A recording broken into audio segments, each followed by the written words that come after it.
Kembali di Kabar Petang, pemirsa, Musyawarah Daerah Golkar di DKI Jakarta hari ini menggelar musyawarah daerah dihadiri oleh sejumlah DPP tentunya, dan ada sejumlah agenda dalam musyawarah daerah, diantara pemilihan ketua DPD 1 Golkar DKI Jakarta dan penentuan sikap DPD terhadap calon gubernur DKI Jakarta. Dalam pembukaan musyawarah daerah hadir Gubernur DKI Jakarta yang juga bakal calon gubernur DKI Jakarta, Basuki Cahayapurnama, kemudian Ketua Umum Golkar Setia Novanto dan Sekjen Golkar Idrus Marham. Tidak hanya itu, Sekretaris PDIP DKI Jakarta Prasetyo Edy Marsudi juga hadir. Dalam musda kali ini, PLT Ketua DPD DKI Jakarta Yoris Raweyai menegaskan kembali dukungan bahwa Partai Golkar kepada Basuki Cahayapurnama dalam Pilkada DKI Jakarta. Sampai pada tanggal 14 yang lalu, kita telah sepakat akan memberikan dukungan politik untuk mencalonkan Saudara Basuki Cahayapurnama sebagai calon gubernur pada Februari 2017. Ini merupakan keputusan DPD tingkat 1 DKI Jakarta. Dalam pertemuan hari Selasa yang lalu, kami mengundang selaku PLT kepada seluruh pemegang hak suara usung. Nampaknya di independen dengan teman Ahok, Pak. Apa? Kendaraan yang akan dipakai. Nanti akan dibicarakan dengan teman Ahok. Enggak keburu, nanti buka bersama aja, ya. Bapak mantapnya di independen atau di parpol, Pak? Saya mah mantap-mantap aja. Di mana, Pak? Di parpol? Ya, dari dulu juga kiri kanan mantap aja saya. Yuk, nanti lagi ya. Nanti lagi yuk. Ya, aku mau tanya sama teman Ahok ya. Berarti ini kan sudah setuju, Pak. Iya kan partai kan tunggu musda. Ya saya diundang ya hadir. Itu sih, ya. Iya.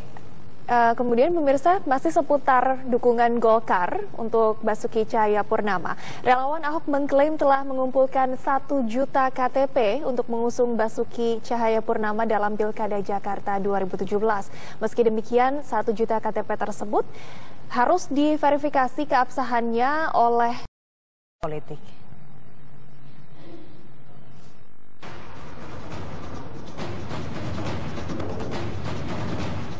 Bakal calon gubernur DKI Jakarta Basuki Cahayapurnama kembali mendapat dukungan dari partai politik. Partai politik yang mendukungnya kali ini adalah Partai Golkar. Dengan dukungan Golkar, Basuki Cahayapurnama pun menyatakan siap maju melalui jalur perseorangan ataupun jalur partai politik. Saya nggak tahu. Kita masih siap aja. Kalau selama partai bisa yakinkan teman Ahok bahwa pasti calonkan saya, kita bisa ikut parpol. Ada batas waktu gitu nggak sih, Pak? Kapan? Ada, mesti ada batas waktu. Kapan, Pak? Ya minimal habis Lebaran lah kali. Pak, kalau dengan parpol, apakah dengan Pak Heru tetap, Pak? Atau Dengan parpol sementara masih dengan Pak Heru. Meski demikian, Ahok harus memilih jalur mana yang akan digunakan dalam Pilkada DKI Jakarta nanti. Pasalnya, jika memilih jalur perseorangan, maka dukungan kepada Basuki Cahayapurnama akan diverifikasi oleh KPU.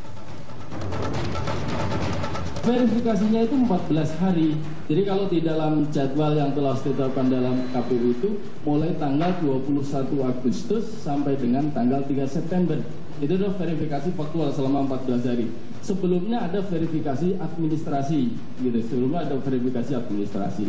Jadi, nah selama masa verifikasi faktual itu, kalau kemudian KPU mendatangi pendukung calon perseorangan kemudian tidak ketemu di dalam undang-undang yang baru, memang diharuskan mereka didatangkan ke kantor PPS di kelurahan paling lama 3 hari. Kalau 3 hari tidak datang, maka dukungan yang bersangkutan dinyatakan tidak memenuhi syarat gitu. Dalam peraturan KPU, jika pasangan atau salah satu calon perseorangan mengundurkan diri dari pencalonan, maka ia tidak dapat diusulkan kembali oleh partai politik atau gabungan partai politik. Dan untuk mendialogkan apakah Ahok maju melalui jalur parpol atau independen, kita akan langsung saja menuju rekan kita, ada Muhammad Rizky di sana. Rizky. Ya, silakan Rizky. Baik, TV dan juga Cinta, benar sekali. Kalau tadi kita sudah disampaikan ya dalam tayangan kita sebelumnya itu mengatakan bahwa Ahok ini sebenarnya mau lanjut di perseorangan atau tergoda dengan partai politik. Nah, untuk itu kita akan diskusikan pada sore hari ini. Sudah ada dari teman Ahok, tepatnya dari Kepala Divisi Hukum dari teman Ahok, ada Pak Andi. Selamat sore. Selamat sore, Mas Rizky. Kemudian ada Ketua KPU DKI, Pak Sumarno. Selamat sore. Selamat sore, Mas. Ya, saya langsung ke teman Ahok saja, Pak Mas Andi. Sesungguhnya 1 juta sudah terpenuhi ya? Sudah, betul, kemarin sudah kita 1 juta KTP untuk bahkan Ahok lebih dari 1 juta. Sudah terpenuhi. Nah, itu apakah artinya ini sudah bulat bahwa teman Ahok ini akan mendaftarkan atau memberikan dukungan penuh kepada Ahok meskipun Ahok sampai sekarang belum memutuskan akan jalur perseorangan atau di parpol? Kami mengulangi lagi apa yang telah disampaikan oleh juru bicara teman Ahok pada saat perayaan 1 juta KTP kemarin, begitu, bahwa KTP yang kami kumpulkan ini adalah dalam rangka gerakan sosial untuk memastikan Pak Ahok tetap dapat dicalonkan kembali sebagai gubernur pada periode yang akan datang. Itu yang pertama gitu. Nah, yang kedua adalah bahwa KTP ini milik warga DKI Jakarta dan kami akan serahkan kepada Pak Ahok. Berguna atau tidaknya KTP ini tergantung ditandatangani atau tidak oleh Pak Ahok di dalam formulir yang nanti akan kami serahkan kepada KPU, gitu ya. Jadi ya ini nanti akan dikembalikan kepada Pak Ahok tentunya untuk digunakan atau tidak, begitu. Nah, bukankah ini memang target yang memang diberikan Ahok kepada teman Ahok bahwa kalau bisa 1 juta KTP katanya baru saya mau, kan begitu janji? Ya, memang itulah makanya kami mengejar target 1 juta itu dan dalam proses kemarin secara simbolik ya kita sudah menyampaikan itu kepada Pak Ahok bahwa target yang dibebankan kepada kami alhamdulillah tercapai 1 juta dukungan KTP gitu, dan bahkan lebih dari 1 juta, dan respon Pak Ahok sangat luar biasa. Dan ini menurut beliau adalah sebuah gerakan partisipasi yang luar biasa juga dari masyarakat. Yang kami respon yang luar biasa itu apa? Ahok belum menjawab apa-apa loh. Ya saya maju perseorangan belum loh. Ucapan terima kasih terhadap kerja yang telah dilakukan selama ini dan juga dukungan masyarakat gitu secara berbondong-bondong menyerahkan KTP-nya begitu terhadap Ahok gitu. Ini proses yang tidak bisa kita abaikan begitu saja begitu ya, bahwa ada tingkat partisipasi yang muncul gitu dari bawah secara kolektif dalam jumlah yang sangat masif gitu untuk memastikan Pak Ahok ini tetap bisa mencalonkan diri sebagai gubernur pada periode yang akan datang. Satu sisi ada 1 juta KTP, ya. Di sisi lain ada 3 parpol yang sudah mendukung. Betul. Dan itu cukup untuk mengusung Ahok menjadi gubernur DKI Jakarta. Parpol yang sudah dua parpol yang sudah duluan bersama-sama kami juga ikut bersama-sama mengumpulkan KTP kok. Itu artinya kalau Ahok memilih jalur bersama parpol, apa yang teman Ahok dapat kalau begitu? Sudah mengumpulkan KTP 1 juta, kemudian Ahoknya ternyata lewat parpol. Sia-sia dong? Oh tidak ada yang sia-sia, karena bagaimanapun demokrasi itu jangan hanya dilihat pada ujung hasilnya begitu ya, tapi pada proses yang dilakukan dalam kita mencapai tujuan itu gitu. Nah, proses ini yang harus juga diperhatikan dan dinikmati gitu. Jangan sampai kita hanya melihat pada target akhir begitu ya, prosesnya ini tidak diperhatikan. Dan proses ini menurut kami ini adalah sesuatu yang sangat luar biasa, sesuatu yang baru muncul dalam fenomena politik Indonesia, dan ini tidak bisa diabaikan begitu saja prosesnya, bahwa kemudian nanti pilihan terakhir ada di tangan Pak Ahok ya tentu gitu. Karena kami menyerahkan semuanya kepada Pak Ahok, kami tidak eksis tanpa ada Pak Ahok. Oke. Pak Sumarno, kalau berbicara soal perseorangan dan juga melalui jalur partai politik, dukungan terhadap seorang gubernur, calon gubernur ini, apakah aturan seperti apa? Kalau misalkan tadi sudah Ahok ternyata melalui jalur perseorangan, kemudian tidak terpenuhi, apakah memungkinkan untuk Ahok itu kemudian ikut bersama partai politik? Ya, di dalam aturan KPU pada dasarnya seorang itu kan bebas untuk menentukan jalur pilihan yang mana begitu. Tetapi kalau yang bersangkutan sudah memilih satu jalur, maka dia harus konsisten di jalur itu.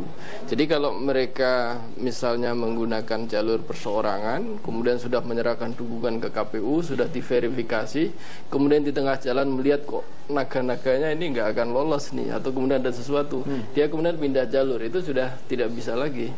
Jadi kalau yang bersangkutan sudah menyerahkan dukungan dan sudah dilakukan verifikasi oleh KPU, maka dia tidak bisa mengundurkan diri. Kalau mengundurkan diri dinyatakan tidak memenuhi syarat, atau yang bersangkutan tidak bisa lagi diusung oleh partai politik. Oleh karena itu kemudian sebelum menentukan jalur itu memang harus difikirkan masak-masak betul.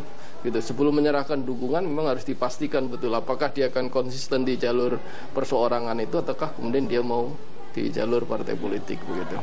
Meskipun kalau tadinya itu karena persyaratan administrasinya Pak yang tidak terpenuhi, karena syarat itu tidak terpenuhi, misalkan tadi kan ada 1 juta, ternyata tidak sampai 500.000 yang seperti dipersyaratkan, tapi ternyata kurang atau ada yang double dan segala macam. Dan kemudian hanya karena itu kemudian dia masuk di partai politik? Iya, sama saja Mas. Karena memang kan di dalam peraturan KPU tentang pencalonan itu, peraturan KPU nomor 9 tahun 2015, itu di pasal 32, pasal 33 itu sangat jelas sekali. Jadi mereka yang sudah menggunakan jalur perseorangan, kalau kemudian dukungannya sudah diverifikasi oleh KPU, verifikasi administrasi atau verifikasi faktual, maka yang bersangkutan tidak boleh mengundurkan diri, atau kalau kemudian dia mengundurkan diri ya dinyatakan tidak memenuhi syarat, atau kemudian yang bersangkutan dicalonkan oleh partai politik begitu. Jadi memang ini sudah sangat jelas. Dan memang juga ini kan waktunya juga bersamaan nanti. Setelah penyerahan dukungan nanti kan kemudian dilakukan verifikasi. Dan kemudian nanti baru KPU akan menyimpulkan bahwa ini yang bersangkutan kurang apa. Nah, di tengah masa verifikasi itu nanti kan ada masa pendaftaran. Ada pendaftaran calon yang waktunya bersamaan, calon perseorangan dan calon partai politik itu waktunya bersamaan. Pendaftarannya bersamaan? Pendaftarannya bersamaan. Jadi penyerahan dukungan itu tanggal 3 sampai 7 Agustus. Kemudian dilakukan verifikasi administrasi, verifikasi faktual. Verifikasi faktual itu mulai 21 Agustus sampai dengan 3 September. Kemudian direkap sampai tingkat provinsi, nanti rekap di tingkat provinsi tanggal 18 September. Nah, tanggal 19 September itu sampai 20 September itu pendaftaran calon partai politik. Mungkin saja saat pendaftaran itu calon dari perseorangan itu kurang, tidak masalah. Nanti ada masa perbaikan. Gitu, ada masa perbaikan setelah yang bersangkutan mendaftar yang waktunya bersamaan dengan calon dari partai politik. Tadi itu. Iya, 19 sampai 21 September tadi. Artinya setelah diverifikasi faktual itu, proses itu, artinya masih bisa di-cancel Pak ya, tidak mendaftar maksud saya. Jadi tidak mendaftar. Ternyata kan yang disampaikan oleh pihak KPU setelah diverifikasi ternyata tidak memenuhi. Artinya bisa tidak mendaftar dong. Bukan. Jadi nanti kan ada masa perbaikan. Nah, tetapi kan itu kan dikembalikan kepada sang calon. Jikalau dia tidak mau jadi calon perseorangan masih bisa di posisi itu, masih bisa. Kalau dia tidak mau calon perseorangan sudah tidak bisa pindah jalur lagi. Dia tidak bisa dicalonkan oleh partai politik. Kan belum mendaftar, Pak. Kan sudah menyerahkan dukungan. Sudah menyerahkan dan KPU sudah melakukan verifikasi. Dan itu artinya sudah tertutup, tidak bisa. Sudah. Ibarat itu kata dulu pintu taubat sudah tertutup ibaratnya begitu. Ini menjadi menarik nih. Jadi belum tentu administrasi itu sudah diverifikasi sendiri oleh teman-teman Ahok, namun ternyata versi KPU ternyata tidak sama dengan apa yang disampaikan atau diberikan oleh teman Ahok. Itu sudah tertutup, Mas. Ini bagaimana akhirnya kan teman Ahok ini menginginkan Ahok maju di Pilgub itu kan, pesannya kan itu. Betul. Tapi kalau sampai tidak maju ini bagaimana? Nah, kita akan diskusikan ini.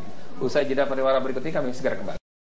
Teman Ahok menginginkan Ahok maju dalam Pilgub yang mendatang. Tapi sekarang permasalahannya kalau sudah mendaftar sebagai jalur perseorangan, jangankan mendaftar, sebelum mendaftar baru mengajukan persyaratan saja sudah tidak bisa lagi pindah loh ke parpol. Sementara ada parpol yang mendukung. Iya, makanya tadi sudah dibilang oleh Pak Sumarmo bahwa ini sifatnya adalah opsional. Jadi tidak bisa diambil dua-duanya begitu ya. Karena ini bersifat pilihan, ya tentu kami harus memutuskan begitu, dan Pak Ahok terutama akan memutuskan. Kalau istilah Pak Ahok kan mau pilih jalan tol begitu atau jalan biasa begitu. Parpol adalah jalan tol, sedangkan jalur perseorangan jalan biasa. Kenapa? Karena tadi ada tahapan panjang. Itu kan dari Ahoknya, dari teman Ahoknya kan menginginkan tetap di perseorangan toh? Iya, pada prinsipnya adalah kami ingin Pak Ahok pasti maju. Itu. Kalau pasti maju lewat parpol saja berarti. Ya, kita masih menghitungkan ini semuanya. Parpol sudah ada 3 parpol. Belum PDIP nanti. Kami meminta mereka segera mengumumkan secara terbuka surat dukungannya. Itu sudah loh, sudah dijaketin 3 jaket bahkan. Sudah ada kuning, ada biru, ada oranye. Secara resmi suratnya kan belum keluar semua, Mas. Oh, tetap perlu tertulis ya? Iya, karena itulah yang dibawa kepada KPU. Kalau misalnya jaket itu bisa dibawa ke KPU, ya selesai urusan. Kalau begitu Pak Marmo ya. Tapi kan yang dibutuhkan adalah surat resmi secari kertas yang ditandatangani oleh masing-masing ketua dan sekretaris. Itu sudah diminta kepada Ahok? Teman-teman Ahok sudah meminta itu? Ya, kita sudah sampaikan kemarin secara terbuka gitu, bahwa setiap partai yang ingin mendukung, kami minta mereka secara resmi dan terbuka menyampaikan surat dukungannya. Dari partai. DPP. Ya, dari DPP-nya, dari DPP. Gitu ya. Untuk pasangannya bagaimana ini? Akhirnya kalau ternyata ini kan sudah ada Ahok dengan Heru, Basuki Cahayapurnama dengan Heru. Kalau ternyata partai mendukung, kemudian Ahok bersedia, kemudian pasangannya harus dirubah dari parpol, bagaimana? Ya tentu itu juga bagian yang akan didiskusikan lebih lanjut begitu ya. Jadi pertama terkait dengan kepastian surat dukungan dari masing-masing DPP partai politik gitu. Nah yang kedua tentu terkait dengan pasangan yang menjadi calon wakil Pak Ahok ke depan. Jadi tidak masalah begitu. Pasangannya diganti begitu, tidak masalah teman Ahok. Sejauh ini kan kita masih tetap pada Pak Heru gitu ya. Dan partai yang ikut mendukung kita sejauh ini juga tidak mengajukan nama begitu terkait untuk posisi 02 atau calon wakil dari Pak Heru. Partai kemudian mendukung Ahok kemudian tidak menaruhkan kadernya di makanya tadi saya bilang ini bagian yang akan didiskusikan lebih lanjut gitu. Yang jelas sejauh ini itu tidak ada persoalan terkait dengan pilihan Pak Ahok kepada Pak Heru gitu ya, dari partai politik yang sudah terlebih dahulu menyatakan dukungannya kepada Pak Ahok. Oke. Pak Sumarno, kalau pasangannya itu juga sama, berlaku yang sama, tidak bisa mencalonkan sendiri. Wah, ini kan satu paket, Mas. Pasangan calon. Pasangan calon ya. Calon gubernur dan calon wakil gubernur. Jadi satu paket itu. Jadi sebenarnya pasangan itu kalau ada aturan KPU kan yang penting saat diserahkan pada KPU itu sudah diisi. Jadi memang saat pengumpulan dukungan memang bisa saja masih kosong. Tapi saat diserahkan pada KPU memang pasangan calon itu sudah harus diisi. Dan juga nanti kan di form namanya form surat pernyataan dukungan, form B1 KWK itu terakhir kan ada tanda tangan calon gubernur dan calon wakil gubernur. Pasangan itu kuncinya memang tergantung tadi. Kalau misalnya Pak Ahok mau jalur partai politik kan itu tidak perlu tanda tangani begitu. Tapi kalau itu tanda tangani dan diserahkan pada KPU ya itu berarti sudah memilih jalur itu dan harus konsisten sampai akhir gitu. Baik nanti kemungkinannya seperti apapun memang harus konsisten. Kan memang hidup ini harus memilih dan konsekuen dengan pilihan itu gitu. Nah, ini permasalahannya. Ahok sampai dengan detik ini belum memutuskan. Sementara teman Ahok sudah memenuhi janjinya yang diminta oleh Ahok. Janjinya adalah minta 1 juta. Sudah diberikan oleh teman Ahok. Sekarang tidak menagih janji ke Ahok. Ayo lewat perseorangan. Ya, makanya kita masih menunggu proses komunikasi lebih lanjut dengan Pak Ahok begitu, karena yang namanya proses seperti ini kan kita harus dialogkan dengan baik begitu. Kok seperti tidak yakin sih lewat perseorangan? Kenapa diserahkan kepada Ahok? Kenapa tidak? Ya pokoknya kalau Pak Ahok lewat independen pasti kami. Yang tanda tangan di formulir itu bukan kami teman Ahok, tapi Pak Ahok. Betul, tapi dari teman Ahoknya kenapa terasa tidak yakin? Pak Ahok yakinkan dong Pak Ahok bahwa dengan teman Ahok Anda pasti bisa maju. Prinsipnya ini adalah sesuatu yang siap untuk digunakan sebagai kendaraan politik Pak Ahok maju sebagai calon gubernur. Dan itu kami kembalikan kepada Pak Ahok. Begitu.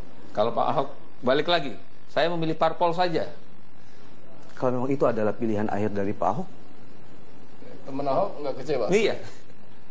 Apa yang kami lakukan kepentingannya adalah untuk Pak Ahok. Itu yang nomor 1. Itu yang nomor 1. Dan yang kedua, ini justru semakin menegaskan bahwa gerakan kami ini bukan anti partai seperti yang dituding oleh partai politik sejauh ini gitu. Nah, justru yang bermasalah menurut kami adalah mereka yang berjarak partai politik dengan apa yang kami lakukan gitu. Nah, dengan posisi seperti ini kami yang justru terbuka menyatakan diri bahwa kami sangat terbuka dengan partai politik dan kami minta mereka segera menunjukkan komitmennya dengan surat dukungan yang resmi dari DPP-nya terkait. Jadi bukan Ahok yang minta itu, teman Ahok yang minta itu ya. Baik. Kita lihat saja Ahok menjatuhkan pilihan hidupnya kepada siapa? Ke perseorangan atau kepada parpol. Terima kasih Mas Andi. Terima kasih Pak Sumarno. Demikian perbincangan kami pada sore hari ini. Saya kembalikan lagi ke rekan-rekan saya Divi dan juga Sinta di studio.